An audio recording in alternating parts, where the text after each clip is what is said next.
हरे कृष्णा। वसुदेवम सुतम देवम कंस चाणूरमर्दनम देवकी परमानंदम कृष्णम वंदे जगद्गुरु।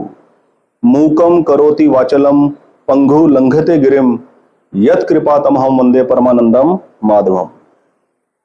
हरे कृष्णा दोस्तों, आज से एक नई सीरीज वीडियोस की स्टार्ट करने जा रहा हूं। पहली वीडियो पेश है मेष लगन के जातकों के लिए कौन से ग्रह शुभ हैं और कौन से अशुभ हैं। ठीक है, ज्योतिष सीखने और ज्योतिष समझने के लिए यह सीरीज बहुत ही महत्वपूर्ण साबित होने वाली है। प्रत्येक जातक, प्रत्येक व्यक्ति अपने लगन के हिसाब से ये जान जाए कि उसके कौन से शुभ ग्रह हैं उस कुंडली के हिसाब से उस लग्न विशेष के लिए और कौन से अशुभ ग्रह हैं। और प्रेजेंट महादशा और अंतरदशाओं से पता लग जाएगा कि शुभ ग्रहों की अंतरदशाएं चल रही हैं या अशुभ ग्रहों की अंतरदशाएं चल रही हैं। ठीक है, महादशाओं का क्या कल्प रहता है? अगर शुभ ग्रहों की दशाएं चल रही हैं तो किए हुए एफर्ट्स के रिजल्ट्स पॉजिटिव आने के चांसेस होते हैं, और अगर अशुभ ग्रहों की दशाएं चल रही है तो किए गए एफर्ट्स के रिजल्ट पॉजिटिव आने के चांसेस कम होते हैं। उनको मध्यम दशाएं बोलते हैं। ठीक है, तो आज शुरुआत है मेष लगन की कुंडली से। मैंने अपने लाइफ के एक्सपीरियंस में ये देखा, जितने भी मेरे जानकार है जो मेरे टच में आते हैं, जिन ऑफिस में मैंने काम किया, मैंने दिल्ली जैसे शहर के अंदर कई कंपनीज के अंदर काम किया है। IT industry, life insurance, office automation, banking automation, बहुत सी कंपनी, बहुत सी इंडस्ट्रीज में काम करके गुजरा हूं। बहुत बड़ा ऊंचा लेवल तो मैंने अटेन नहीं कर पाया, कोई बात नहीं, लेकिन मैंने लाइफ के बहुत किस्म के अलग अलग लोगों से इंटरेक्शन किया है, और जो मेरे टच में आए उनसे मैंने काफी कुछ सीखा।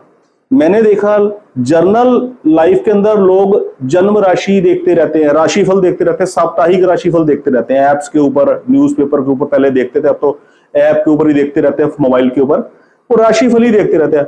अब मैं आपसे एक बात करता हूं, मेष लगन की कुंडली बोर्ड पे लगाई हुई है। मेष लगन के जातक के लिए अगर चंद्रमा जन्म के समय फॉर सपोज मकर राशि के ऊपर बैठा था तो इस जातक की जन्म राशि बन गई मकर। अब ये मकर राशि के हिसाब से अपना राशिफल देखे जा रहा है, साप्ताहिक राशिफल देख रहा है। मकर राशि के स्वामी है शनि।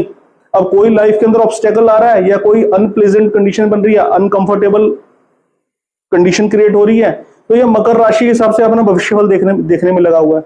और किसी की सलाह के ऊपर मकर राशि के स्वामी शनि का कोई लकी स्टोन पहनने की कोशिश करेगा। अब नीलम जैसा नग तो पहन नहीं सकते, क्योंकि नीलम जैसा नग प्रिस्क्राइब करना और पहनना अपने में एक बहुत ही चैलेंजिंग काम है।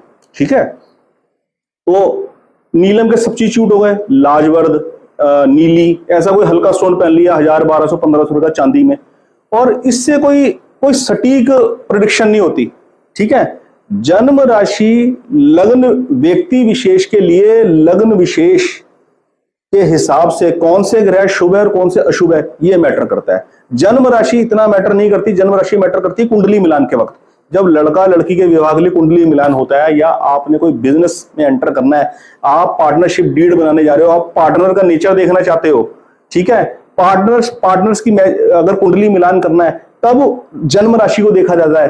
राशियों को 12 राशियों को 4 हिस्सों में डिवाइड किया गया, 3-3 राशियों को 4 हिस्सों में बांटा गया है। ठीक है, वो वर्ण अलग अलग वर्ण होते हैं राशियों के, राशियों को वर्ण मैच किया जाता है, वर्ण की कंपैटिबिलिटी देखी जाती है कि आपस में टकराव तो नहीं होगा। वहां जन्म राशि का औचित्य है। ये डेली साप्ताहिक फल देख के नहीं कोई मेरे हिसाब से कोई फर्क पड़ता, बाकी सबका अपना अपना विश्वास है। ठीक है, तो आज मैं आपको बताऊंगा ज्योतिष के अंदर जो फलित है, जो सटीक प्रेडिक्शन है, वो लगन से होती है। मेष लगन की कुंडली के ऊपर विश्लेषण शुरू करते हैं। 12 लग्नों में दोस्तों सबसे दृढ़ लगन अगर कोई है तो वो है मेष लगन। मैं आपको बताता हूं मेष लगन सबसे दृढ़ क्यों है। मैंने अपने लाइफ की रिसर्च में एस्ट्रोलॉजी के अंदर ये खास करके अपना एक मेथड डेवलप किया है। सबकी अपनी अपनी सोच है, सबके अपने तरीके हैं। जब हम किसी को कुंडली दिखाते हैं, हमें नहीं पता वो किस एंगल से कुंडली का एनालाइज करके प्रेडिक्शन कर रहा है। ठीक है, सबका अपना अपना एक मेथड होता है, मेरा भी अपना एक मेथड है। मैं जन्म कुंडली के अंदर सबसे इंपॉर्टेंट 3 ग्रहों को मानता हूं, सूर्य, चंद्र और गुरु।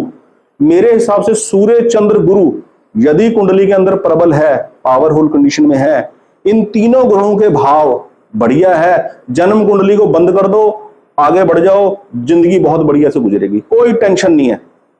ये मेरा मेथड है, सूर्य चंद्र गुरु।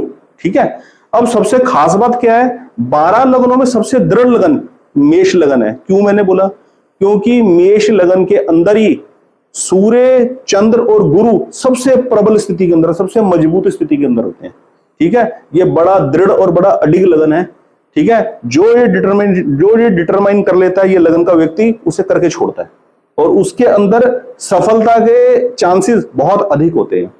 शर्त, ये व्यक्ति सूर्य चंद्र और गुरु को प्रसन्न रखे। किससे?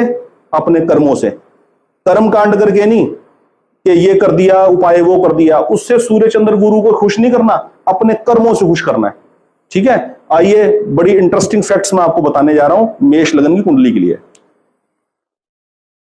लगन के स्वामी बने मंगल और मंगल की दूसरी राशि पड़ी अष्टम भाव में।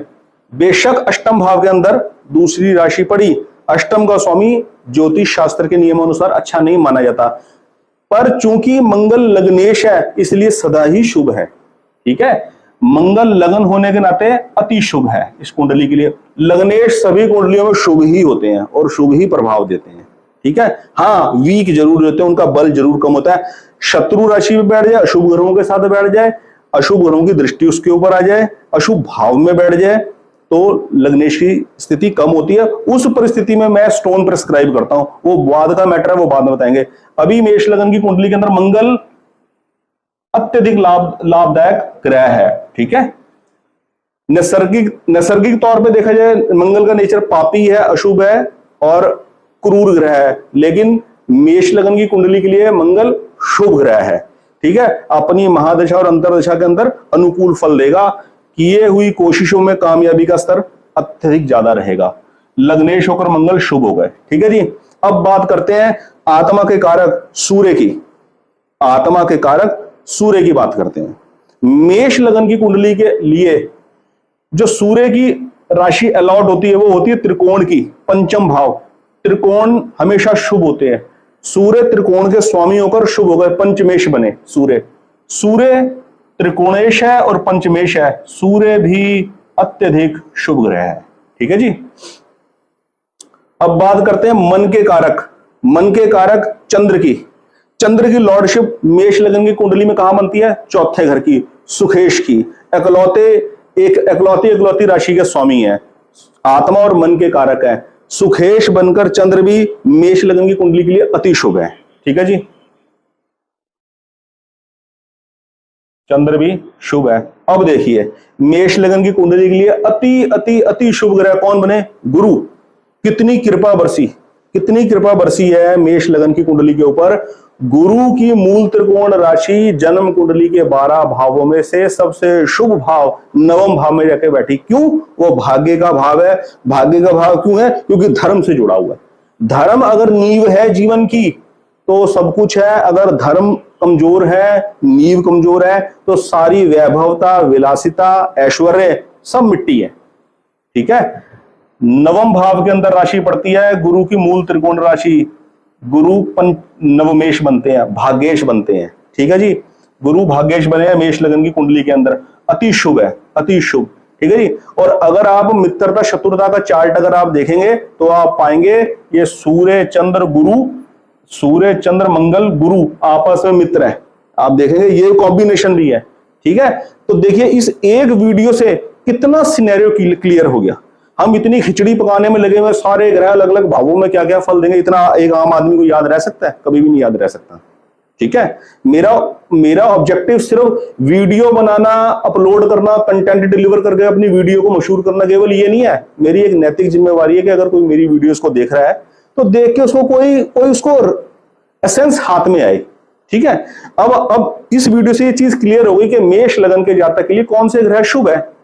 अब देखना प्रेजेंट महादशाएं अंतरदशाएं कौन सी चल रही हैं, कितना सिनेरियो क्लियर हो गया। ठीक है, अब बात करते हैं थोड़ी सी अशुभ ग्रहों की।